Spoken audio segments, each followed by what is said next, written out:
Love and Mrs Higgins, a play about marriage by Timothy Coakley. Read by the Watermark Collective. Dramatis personae, Carmen Higgins and Pancho the Bandido. Note: although there are only 2 characters in the play, it also needs an announcer to provide a short introduction. Scene: a crowded restaurant on the Costa del Sol in Spain. The customers have just finished lunch. Note: this play has been designed to be performed in a restaurant, though it could also be performed in a theatre. By taking place in a restaurant and being performed in the midst of the audience, the play affords opportunities for involving the audience, interacting with them, ad-libbing, etc. These opportunities have only occasionally been indicated in the script. Instead, they have been left up to the actors and director to improvise. If improvisation is used, the play would benefit from having actors who are able to work the audience, respond to the audience, and be guided by the audience. On the other hand, the director may wish to minimise or even disregard this aspect of the play. Although set in Spain, location is not critical, and a production could equally well be set in another part of the world. Enter the announcer from the back of the restaurant. He may well have oily hair and be wearing a dicky bow and a dinner jacket. Ladies and gentlemen, welcome to our restaurant, ladies and gentlemen. The performance is about to begin. Please find a seat and ensure that your mobile phones are switched off. How nice to see such a good-looking crowd here today on this lovely evening in the glorious Costa del Sol. I'm pleased to be able to tell you that it is pouring rain back in Britain. Hurrah! Now, ladies and gentlemen, we present for your entertainment. Enter Carmen Higgins from the street. Carmen Higgins is a woman of about 40, feisty, extroverted, always wearing her heart on her sleeve. She never hesitates to say what she thinks and feels, usually in an effortlessly loud voice. Today, as ever, she is full of beans. She is dressed to the nines, with an obviously new suit, expensive accessories, handbags, shoes, designer sunglasses, and possibly a blonde wig and a scarf. She may also be carrying bags with designer labels. Carmen Higgins is the main character in the play. It is therefore vital for the audience to empathise with her, and her interaction with the audience, possibly through ad-libs, will be important in establishing this empathy. Using eye contact and body language will also help in creating what should be an instant rapport. Ooh, hello. Excuse me. Anyone here speak English? Are there any Brits here? Thank goodness. Boy, am I glad to see friendly faces. Hi, I'm from Stoke-on-Trent. I'm here on holiday in Spain. I've just been wandering around all on my own. I've lost my friends. I'm worried about them, actually. Never mind, I'll probably find them back at the hotel. Excuse me, madam, who are you and what are you looking for? Hi, I'm Carmen Higgins and I'm looking for love. You'll never guess what has happened to me. Well, never mind, I don't want to upset you. Anyway, I thought I'd go in for a bit of retail therapy, just to cheer myself up. Do you like the outfit? Madam, I am trying to introduce the cabaret act. I can help out. I'm a singer. I'm quite well known in Stoke-on-Trent. Tra-la. Madam, if you don't mind my saying so, you look hot and thirsty. I'm very upset, actually. And you must be tired. Please have a rest and drink on the house. Take a seat. Take a seat? Take a seat? OK, sweetie. Excuse me, love, can I squeeze in here? Ta. Carmen sits in a corner of the restaurant with her back to the audience. Ladies and gentlemen, as I was saying, here is the highlight of the evening. It is my pleasure to announce to you that well-known balladeer Pancho the Bandido. Although he has not been on the coast very long, he is already a very popular man. I asked him why he's called the Bandido, and he says it is because he steals the ladies' hearts. Ha ha ha ha ha. We had difficulty persuading him to come here, but finally we managed to persuade him to come and perform for you. So here, at enormous expense, for your entertainment all the way from Mexico, it's your friend of mine, Pancho the Bandido. Enter Pancho the Bandido. Pancho is a man of about 60. He is wearing a Mexican mariachi uniform with an enormous Mexican hat. He has a large black moustache, makeup to make him look swarthy, and sunglasses. He is carrying a guitar. He speaks with a pronounced Mexican accent. Pancho, the performer, should be very slick and totally professional. He should be a fine singer and deliver his jokes with impact and timing. He will interact successfully with the audience. There is again the possibility of ad-libbing or business here. There is no hint of irony about him. On the contrary, as he is one of the main protagonists, it is vital for the audience to like him and feel that they're on his side. Pancho should therefore come across as warm, funny, sexy and charming. Incidentally, both of his songs have been chosen partly because they are easy to sing. Ladies, Good afternoon, ladies. And of course, the gentlemen. Ladies and gentlemen, I am a truthful man. Yo soy un hombre sincero. From where the palm tree grows, de donde crece la palma. And before dying, I want to let out the verses of my soul. Y antes de morir quiero ecar mi verso del amor. He sings. He wanders round the tables. While singing, he pauses from time to time and flirts with the ladies at the table. Yo soy un hombre sincero, de donde crece la palma. Y antes de morir quiero ecar mis versos del alma. Guantanamera, Guijara, Guantanamera. He may ad-lib here, e.g. mi amor. What a wonderful diamond you are wearing, mi amor. But it is nothing compared to the sparkle in your eyes. Mi verso es de un verde claro y un carmín encendido. Mi verso es un ciervo herido que busca en el monte amparo. Guantanamera, Guajira, Guantanamera. While singing, Pancho can give out flowers around the tables to the ladies. He will not give out any to Carmen's table. She'll be sitting in the corner with her back to him. Ladies, I have run out of roses, but I have not run out of love. Cultivo una rosa blanca en julio como en enero para el amigo sincero que me da su mano franca. Guantanamera, Guajira, Guantanamera. Con los pobres de la tierra quiero yo mi sueteca. El arroyo de la sierra me complace más que el mar. Guantanamera, Guajira, Guantanamera. All the verses of the song have been printed here for reference, but it may be enough for him to sing just some of them. He takes a bow. Thank you, ladies and gentlemen. He may continue to wander around the restaurant, or he may at this point prefer to stand still for a while. Ladies and gentlemen, I am from Tijuana, Mexico, near to the border with the USA. My family was muy pobre, very poor. We were so poor we ate nothing but tacos. Too many tacos. So look at me today. Ha ha! We were so poor we could not pay the electricity bill. When a visitor rang our doorbell, my mother said, "Ding!" Do you know what were the first 3 words in our Mexican recipe book? Roba un pollo. Steal a chicken. Do you know why Mexico does not have an Olympic team? Because every Mexican who can run, jump, or swim is already over the border into the USA. Huh? Huh? Ladies and gentlemen, don't ask me to sing any happy songs today. Don't ask me to sing Por ejemplo la bamba. I am suffering, ladies and gentlemen. Suffering from a broken heart. Yes, my beautiful wife has left me. Yes, she has. And now I am all alone in this world. So today, con permiso, I can only sing sad songs. Ladies and gentlemen, here is another song dedicated to her memory, to the memory of my lost wife. It is called Besame. In other words, kiss me, not you, the lady at the back. Besame, besame mucho como si fuera esta noche la última vez. Besame, besame mucho que tengo miedo a perderte después. Quiero tenerte mucaca, mírame en tus ojos. Viente junto a mí, piensa que tal vez mañana yo estaré lejos. Muy lejos de aquí. What a load of rubbish. This is the worst singing I've ever heard. Darling señorita, do I come to your place of work and tell you how to use a broom? Huh? What a load of crap. Why don't you talk to the wall? That's plastered and all. Wait a minute. I recognise that voice.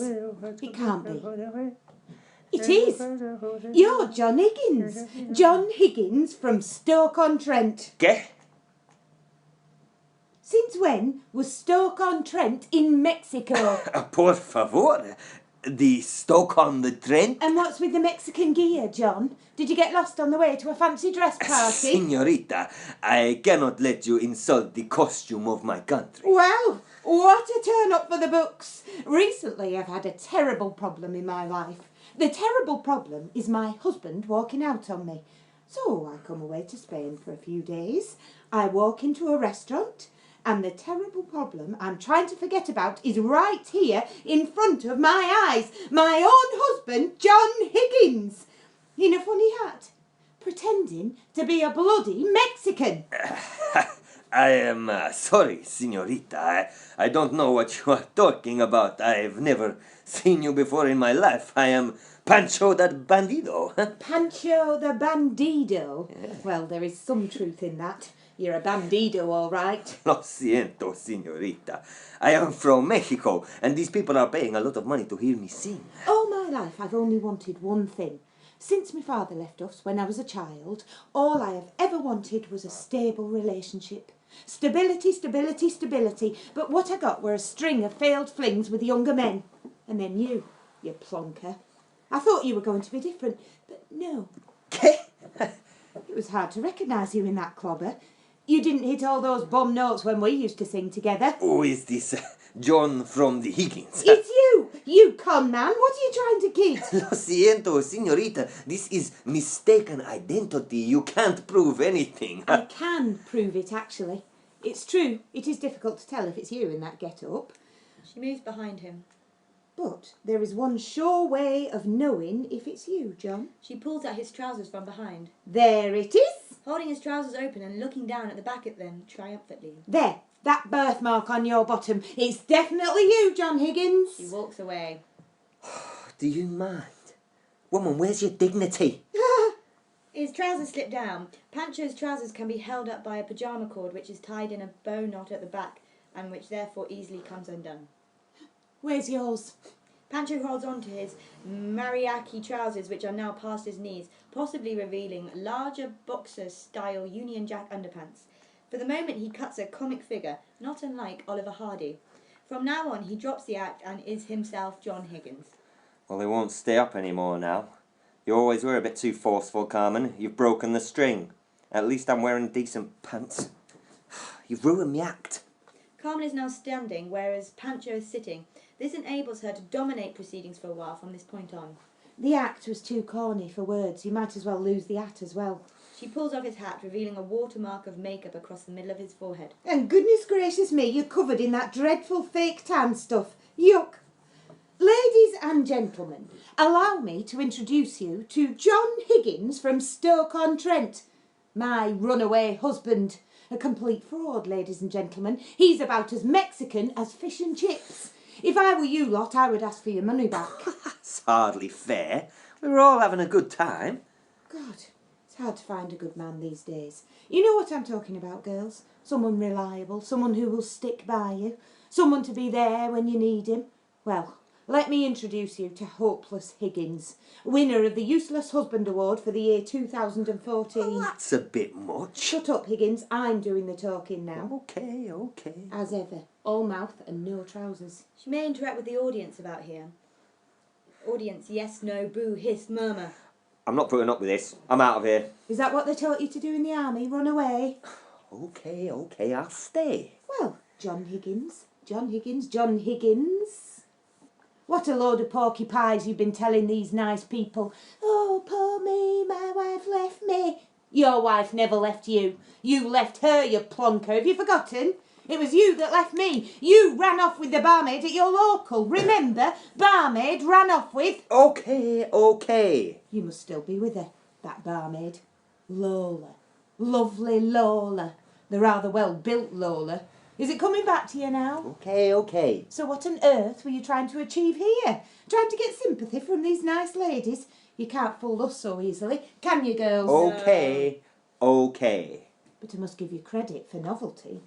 As a way of trying to impress women, dressing up in a moth-eaten Mexican suit is pretty original. Okay, I'll come clean. takes off the sunglasses and the moustache and stands up. It's me.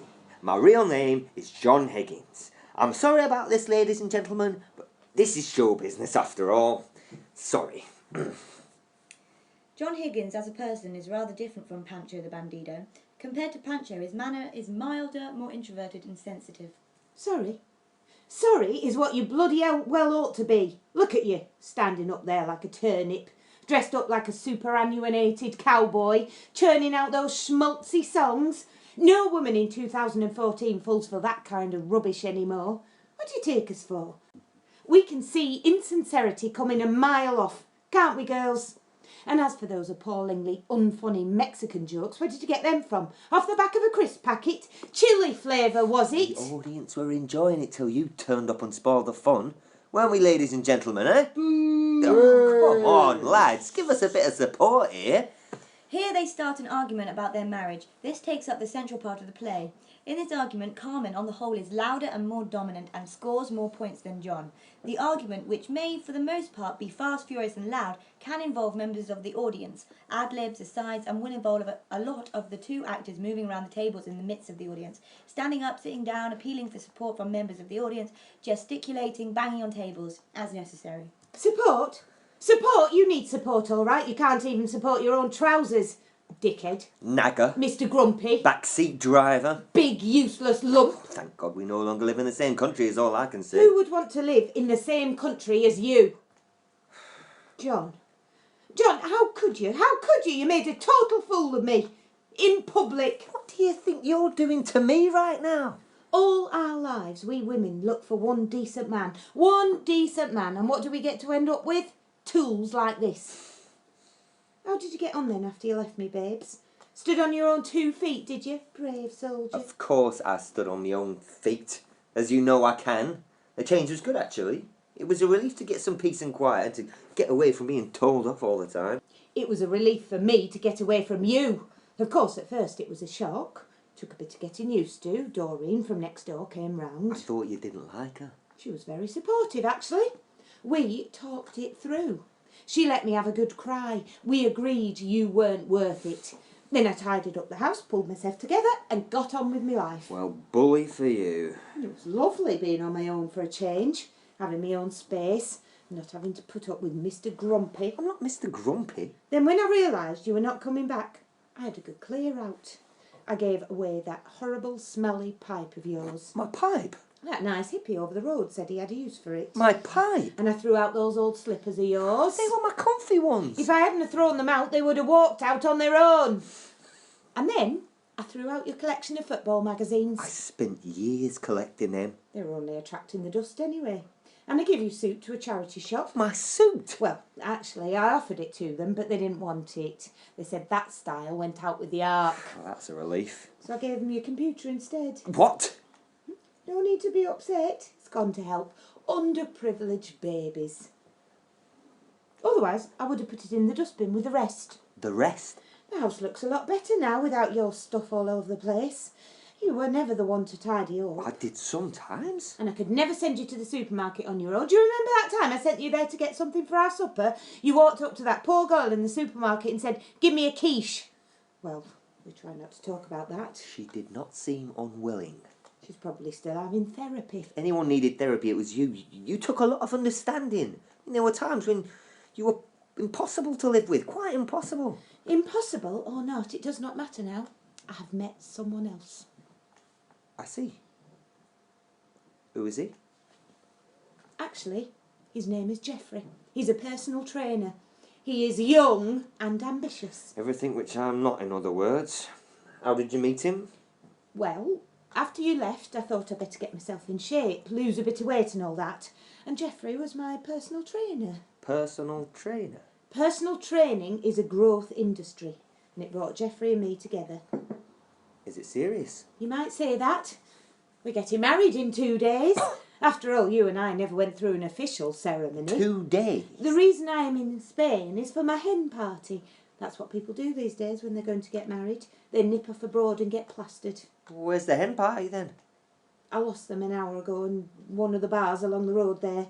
We only came here for 2 days. 2 days? Yep, 2 days.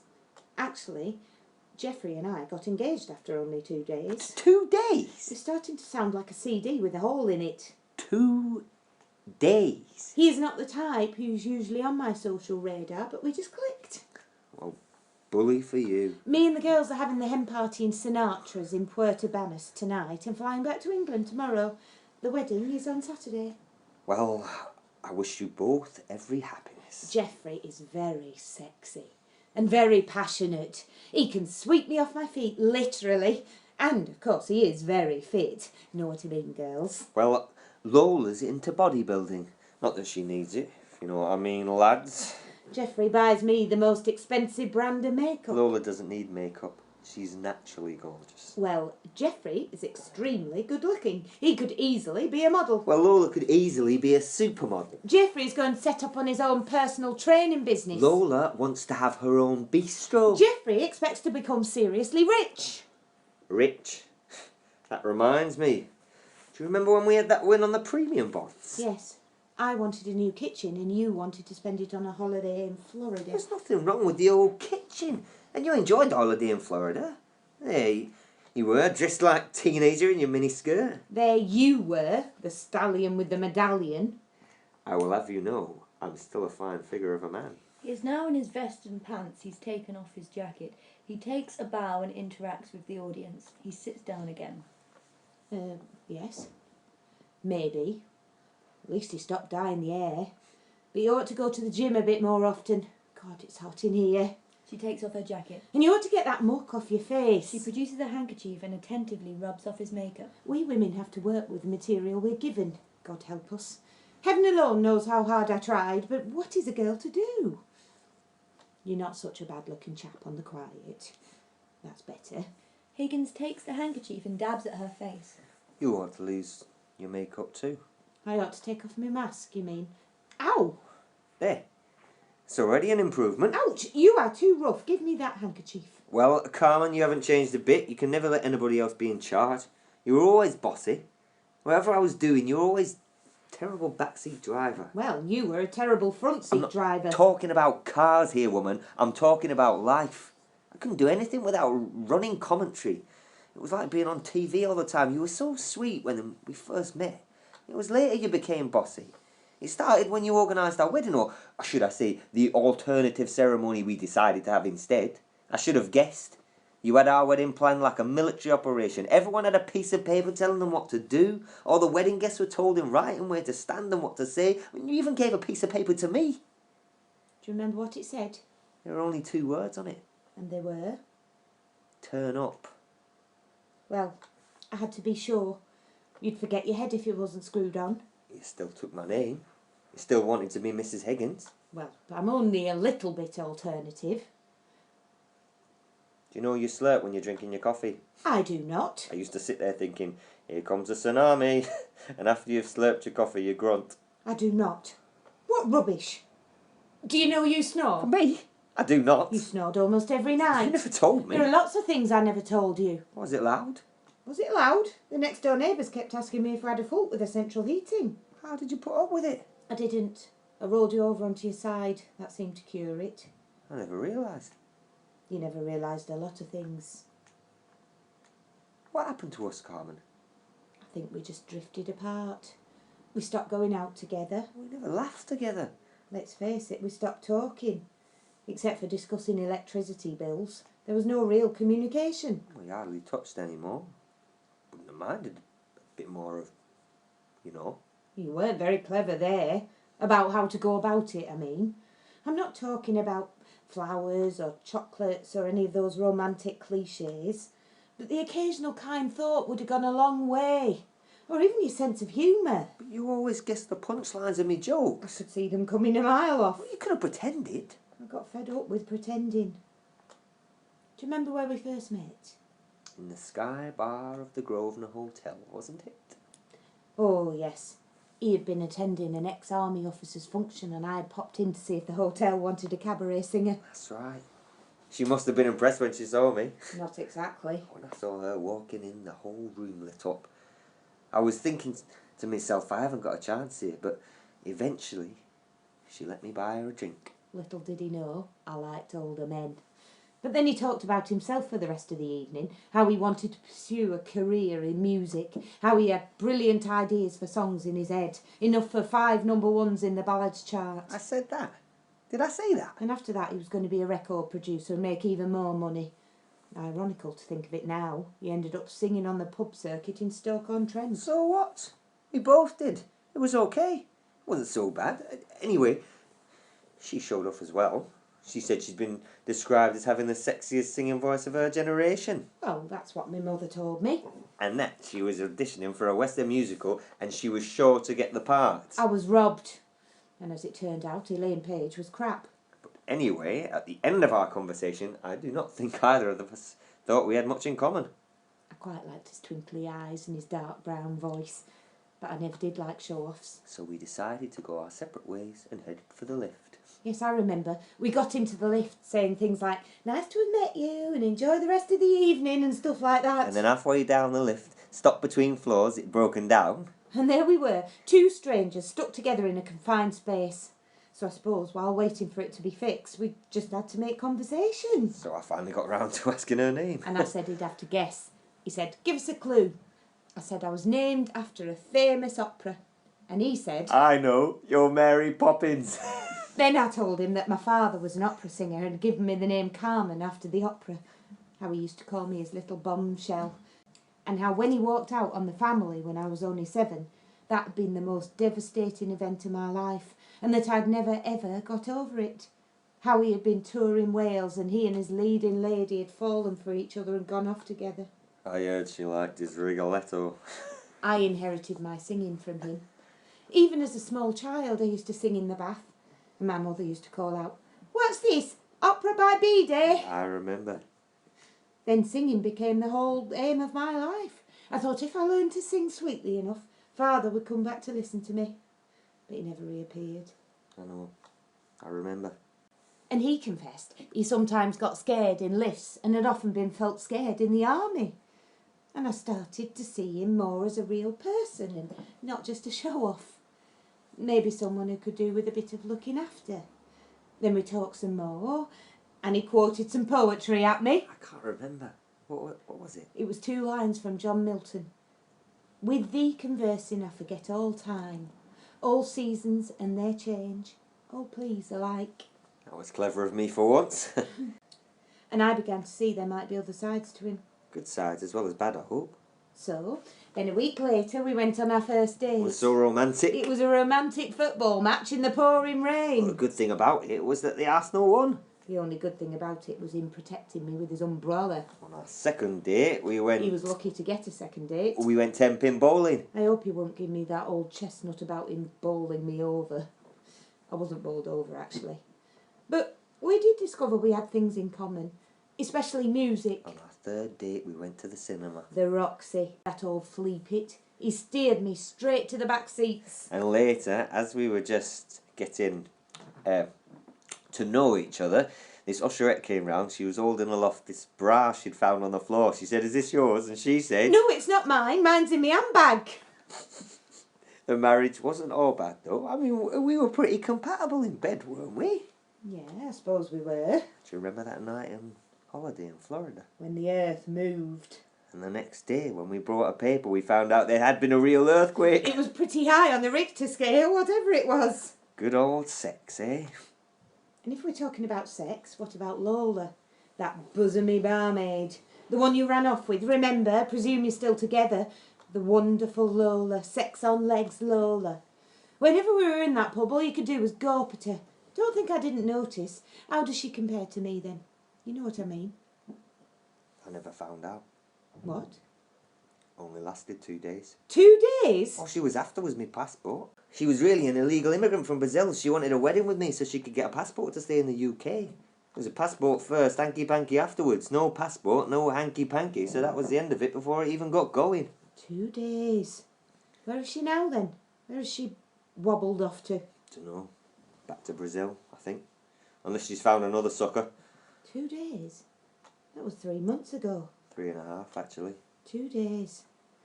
After you said, this marriage is the worst thing that has ever happened to me. I'm out of here and I'm never coming back. If I ever cross the door of this house again, you can call me a hypocrite. 2 days? Why didn't you come back?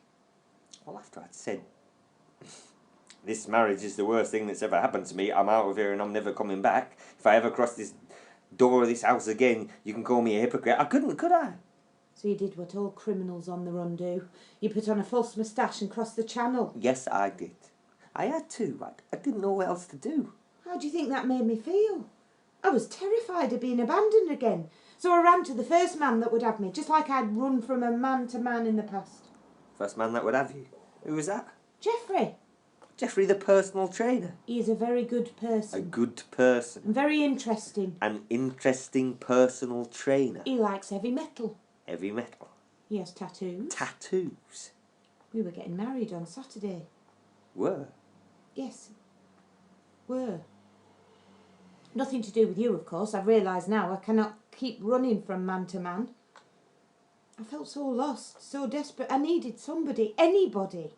I felt a great hole in my being, a desperate need. It had to be filled. But I've learned through spending time on my own that I've got to find the answer inside myself. I can't just keep running, and I can't just keep making things up. Like I made up Geoffrey. Made up? Made up Geoffrey? Why make it up? To make you jealous, of course. Well, you certainly succeeded there. I mean, the muscles, the tattoos... Actually, I don't like that sort of thing. Gosh, my feet are killing me. She sits down and takes off her shoes. New shoes are great for the image, but they sure cramp your style. If you did not come to Spain with a hen party, why are you here? To see you, of course. Your mates down the pub told me where to find you. Traitors. But you were ages trying to recognise me. I had you fooled. I knew it was you all along. I was curious to see what had become of you and how you would react, and to see if there was any love left between us. Oh, love. It's all people seem to be concerned about. Love, love, love. Oh, what is love anyway? Love? What is love? Don't talk to me about love. When I was 14, I was sitting watching my mother doing the ironing. I was sitting next to her reading a teenage magazine. I asked her, I said, "Mum, what is love?" She stopped. She lifted her iron and said, "Look here, Carmen. You see the way I'm undoing the collar of your stepfather's shirt? That's love." And she carried on without another word. But when today I ask myself what love is, I think of my mother's life. She worked hard all her life. She absolutely lived for the family. Nothing was too much trouble for her. She never complained right to the end. So if today I ask myself what love is, I know the answer all right. I know what love is. It's ironing the collar of a shirt with care. And that's love. She takes off her wig. It's not flowers and moonlight. It's not candlelit dinners. It's not pop stars and film stars. It's not the Jeffreys of this world with their testosterone and their six-packs. And it's not Pancho, the bloody bandido. Higgins is sitting with his head bowed listening to this. By now he has lost most of his clothes, all of his sparkle and nearly all of his dignity. He casts a forlorn figure. It's when I see you sitting there so helpless that I have feelings for you. When you're poor little John Higgins. When I can see you really need me. Not when you're pouncing around pretending to be Pancho and putting on an act. That just makes me smile. I thought if I became Pancho the Bandido, you might one day see my performance and be impressed. You plonker. Well, I was on my own. The loneliness was overwhelming. I mean, there were times I thought I was going to die, and I was afraid of dying with you not there. You weren't. Every day, when I was shaving in the morning, I looked in the mirror and I saw an ugly old man, and I thought to myself, who could love that? But then I thought to myself that an old man is still one of God's creatures, and all God's creatures need love. Of course they do. Some people need a special love, not just any old love, not just, "Hi John, how are you? All right, splendid." I discovered from being on my own that I could fend for myself, but I still needed your special love. You were the only person to understand and accept the man behind the mask. I was the only person you showed your other side to. True. And you were the only one who listened when I spoke about my own fears. True. But still, be that as it may, all that is true. But after I got married, I became that bloke who's always leaving his socks on the floor. What about me? I became the person who had to pick those socks off the floor. And I did pick those socks off the floor. I picked those socks off the floor because I loved you, and I still do. I still do. I still love you too, Carmen. I never stopped. Do you really mean it? Yeah. I do really mean it. I've missed you terribly. Coming back every night to an empty room, it's been horrible. Same here. It was all right for a while, but now Being on my own, I realised how much I needed you. And only you. I realise something too. You are the missing piece of my jigsaw. And I'm sorry about what I did. All of it. I will never do it again. Never, never, never, never, never. Come here. They move towards each other and embrace. Let's stay together forever now. Oh yeah, let's. And let's get married properly this time. Yeah, let's. I can't believe I'm holding you again. You're squeezing me a bit too tight, actually. Sorry, darling. They disengage but remain standing at arm's length, but still holding both hands. John? Yeah? When I seem to be pestering you, what I really want is attention. I think I understand that now. And if I stop talking, it doesn't mean I've stopped caring. I always knew that. Let's listen to the other person this time round. And let's never forget to say sorry. I think we're going to make a go of it this time. Yep. You could be right. You could be right. Curtain.